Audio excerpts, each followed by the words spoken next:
नूंह के जिला उपायुक्त प्रशांत पवार तथा एसपी नरेंद्र सिंह बिजारनिया की अध्यक्षता में शांति वार्ता की बैठक संपन्न। शहर के मौजूद लोगों ने आश्वस्त किया कि हिंसा को नहीं बढ़ने देंगे, शांति व्यवस्था बनाए रखने में करेंगे पूरा सहयोग। एसपी ने आरोपियों की पहचान करने में मदद करने की शांति कमेटी के सदस्यों से की अपील। अब तक इस मामले में 16 एफआईआर हुई दर्ज, लगभग 60 लोगों के घायल होने की सूचना, 3 गंभीर रूप से घायल। एसपी नूंह जिला में अर्धसैनिक बलों की 20 कंपनियां तथा हरियाणा पुलिस बल की भी 20 कंपनियां तैनात। उपद्रवियों के खिलाफ की जाएगी सख्त कानूनी कार्यवाही। एसपी नूंह आम जनता से अपील, जारी आदेशों का पालन करें और कोई भी व्यक्ति कानून हाथ में न ले। देखिए, जो कल की घटना हुई है उसके बारे में तो सारा मीडिया में पता ही है। उसके बाद में घटना के बाद में जो हिंसक झड़प हुई है उसमें हमने सबसे पहले तो जो घायल थे उनको तुरंत उपचार के लिए ले जाया गया है और जो एक्स्ट्रा फोर्स जिले के अंदर करीब 20 सेंट्रल फोर्सेस की कंपनियां आ चुकी हैं और हरियाणा पुलिस की भी इतनी ही कंपनियां बाहर से रिपोर्ट कर चुकी हैं। उनको जो भी जिला के संवेदनशील क्षेत्र हैं उनको स्टेशन रात को ही करवा दिया गया था और उसके बाद में अभी सुबह उनके पूरे ज़िले के अंदर फ्लैग मार्च हुए हैं और शाम को भी फ्लैग मार्च होंगे और ये प्रोसेस कंटिन्यू रहेगी। उसके बाद में हमने यहाँ पे कल भी पीस कमेटी के ज़िले के जो मौजूद लोग हैं उनकी मीटिंग करी है, उनको इस बारे के अंदर समझाया भी है और जो ज़रूरी हिदायतें हैं प्रशासन की तरफ से वो भी दी है, उनसे भी सहयोग की अपेक्षा की है और आज फिर उस चीज़ के बारे में हमने मीटिंग करी। ना हो तो जो इस टाइप के कोई सोशल मीडिया पे दुष्प्रचार कर रहा है तो उसके बहकावे में लोग ना आए, उसके लिए हमने उन लोगों को समझाया है और जो पॉजिटिव और जो उनके बारे में जो सही खबर है और उसके बारे में इन लोगों को आगे आने के लिए हमने रिक्वेस्ट करी है और उससे आगे ये भी करी गई है कि भाई अगर कोई ऐसी बात हो भी जाती है जो छोटी मोटी स्केल की, तो जो उसको बढ़ावा देने वाले एलिमेंट्स हैं उस पर नज़र रखी जाए, प्रशासन उन पर सख्त से सख्त कार्रवाई करेगा। लेकिन जो एक बीच में सिचुएशन के दौरान जो कुछ लोग चिन्हित करके और उनका जो उनके खिलाफ सख्त एक्शन लिया जाए तो उसके बारे में भी हम लोगों ने लोगों को कहा है। सर एक नाम मोनू मानेसर आप बता रहे हैं, उनका नाम जो भरतपुर एरिया के अंदर जुनैद और नासिर हत्याकांड हुआ था, उस हत्याकांड में उनका नाम आया था। राजस्थान पुलिस उससे रिलेटेड जांच कर रही है, उनके अधिकारी हर पहलू से जांच कर रहे हैं। उन्होंने बहुत सारे आरोपी उस मामले में अरेस्ट भी किए हैं और उनकी अभी भी जाँच कंटिन्यूस है। उनके रोल, उसकी क्या डिटेल्स हैं उसके बारे में तो आपको भरतपुर पुलिस के अधिकारियों से पता चलेगी। जहाँ तक उनके यहाँ आने की वजह से और सोशल मीडिया पे आपस में जो तलक टिप्पणियाँ हुई थी उसकी वजह से हालात यहाँ पे कुछ लोगों में खराब हुआ है। शुरुआत में कुछ उनके जो सपोर्टर इस रैली में देखे गए थे और कुछ लोग यहाँ के लोकल थे जिनका आपस में छोटी झड़प हुई है, लेकिन उसके बारे में अफवाहें इतनी ज़्यादा फैल गई कि वो उसने बड़ा स्वरूप ले लिया। तो आप एफआईआर में नाम नहीं है तक उस पर हम लोगों ने करीब 16 एफआईआर रजिस्टर करी हैं और करीब 25 एफआईआर के आसपास कंप्लीट 25 से 30 एफआईआर होने की उम्मीद है, क्योंकि अलग अलग जो जिलों में गए हैं वहाँ से भी हॉस्पिटल से जो मेडिकल रिपोर्ट्स आ रही हैं तो उनके बेसिस पे भी एफआईआर दर्ज करा रहे हैं और जो कल एफआईआर दर्ज नहीं करा पाए तो उनको भी आज हम कह रहे हैं कि जो किसी का नुकसान हुआ है तो आए और अपनी प्राथमिकी दर्ज करवाएं।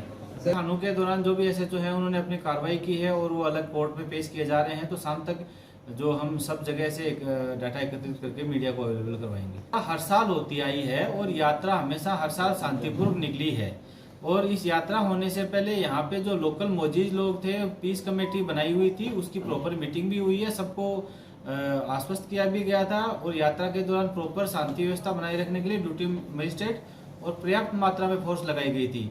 क्योंकि ये एकदम से फ्लेयर अप हो गया, एकदम से बिल्डअप इश्यू हो गया, तो उसकी वजह से जो रिस्पांस था उसमें फोर्स के मोबिलाइजेशन में भी थोड़ी दिक्कत आई और जो था वायलेंस लार्ज स्केल पे होने की वजह से जो आधा 1 घंटे का गैप रहता है नेबलिंग जिलों से फोर्स बुलाने में, उसकी वजह से थोड़ा बहुत ज़्यादा हिंसा और हानि हुई। मोबिलाइजेशन जो इस बार जो इनपुट थे उसके हिसाब से प्रॉपर पुलिस मोबिलाइजेशन किया गया था।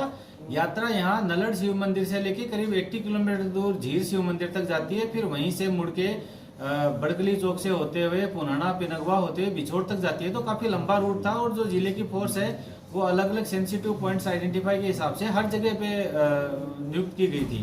लेकिन यात्रा कोई ट्रैफिक भी ना रुके इसलिए जगह जगह रोक के 10-10, 15-15 गाड़ियों को आगे निकाला जा रहा था और जब कुछ गाड़ियां आधी से ज्यादा यात्रा आगे निकल भी चुकी थी, फिर जो पीछे वाली यात्रा है वहां पे एकदम से वायलेंस का बिल्डअप हो गया, ये इशू क्रिएट हो गया। जी, इसमें 2 हमारे होमगार्ड शहीद हुए हैं और एक सिविलियन की भी डेथ हुई है। और जो जिन लोग अरेस्ट किए गए थे उनमें वीडियो के आधार पर हथियार प्रयोग किए गए हैं, उनसे भी उनकी बरामदगी करवाई गई।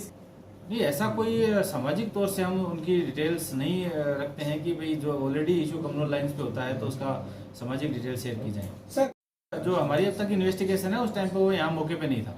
कि ये जो शोभा यात्रा ये हर साल निकाली जाती है, इसके कुछ स्टैंडर्ड ऑपरेटिंग प्रोसीजर हैं वो फॉलो किए जाते हैं।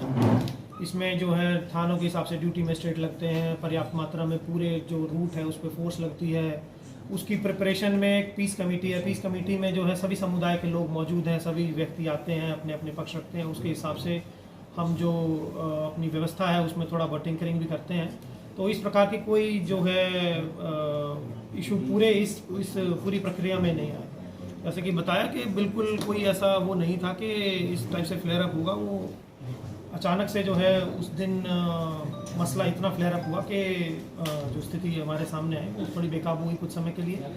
और जैसे कि इन्होंने बताया कि पुलिस मोबिलाइजेशन में 5 जिलों से जैसे पुलिस आनी थी, पुलिस पहुंची यहाँ 3:30-4 बजे तक, और वो मोबिलाइज करके जो है फिर जो उपद्रवी थे उनको खदेड़ा गया। कितने लोग इंजर्ड हैं सर? कितने लोग इंजर्ड? 60 लोगों की इंजरी की जो है रिपोर्ट थी हमारे मुख्य जो चिकित्सा अधिकारी हैं उनसे। उनमें सीरियस कोई नहीं था। सीरियस जो 3 थे वो पीजे रोहतक जो है रेफर कर दिए गए थे, कुछ एक आध उसमें दाखिल भी गया।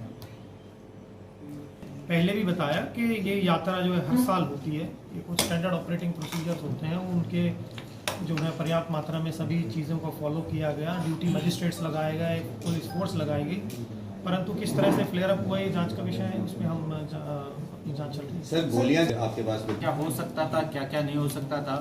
कोई भी इंसिडेंट हो जाता है तो हम उसमें किसी न किसी में ब्लेम डालने की कोशिश करते हैं। अभी हमारा फोकस किसी का ब्लेम गेम नहीं है। हमारा ये है कि सिचुएशन अभी अंडर कंट्रोल है, ये कैसे शांति परमानेंट स्थापित की जाए, और जो लेप्सेस हैं और जो कहाँ हम इस सिचुएशन को और बेहतर कर सकते थे और इन घटनाओं की पुनरावृत्ति ना हो, उसके लिए पीएचक्यू से स्वयं डीजीपी महोदय इसकी समीक्षा कर रहे हैं और एक एक पहलू की मॉनिटरिंग की जा रही है। ADGP law and order madam यहाँ पे मौजूद हैं और DGP sir, ADGP CID sir हर मामले की, हर पहलू की जहाँ भी से भी लैप्स हुई है उसकी समीक्षा कर रहे हैं। देखिए, जैसे अभी सिचुएशन नॉर्मल है, लेकिन हम ये चाहते हैं कि इसके आड़ में कोई ना कोई दोबारा से ना कर जाए, तो कुछ समय के लिए किया गया है। हमें एक बार हम पूरी तरह से संतुष्ट हो जाएं कि आगे जो ट्रबल मेकर्स हैं वो दोबारा ऐसी नहीं कर सकते, तब ही हम लोग इसको खोलेंगे। और जब हम उच्च अधिकारियों के संज्ञान में ला दें और जो पीस कमेटी और जो करी गई है उनका ग्राउंड पे क्या असर देखने को मिलता है, उसके बाद में हम हर 6 घंटे पे इसको सिचुएशन की समीक्षा कर रहे हैं, तो हम जल्दी खोल देंगे। नहीं, ऐसा हिंदू और मुस्लिम दोनों को बुलाया गया है। मुस्लिम कमेटी भी आई है, हिंदू कमेटी वाले भी कुछ में मौजूद थे लोग बाग, और जो बाकी लोग हैं उनको हम अलग मीटिंग लेके कॉमन ग्राउंड तैयार करने के लिए पहले दोनों की अलग अलग मीटिंग करी है हमने, और फिर कॉमन ग्राउंड तैयार होते ही हम आज दोपहर तक और शाम को अगली मीटिंग्स हैं वो कॉमन ही मीटिंग होंगी। भारत दुनिया का सबसे बड़ा लोकतंत्र,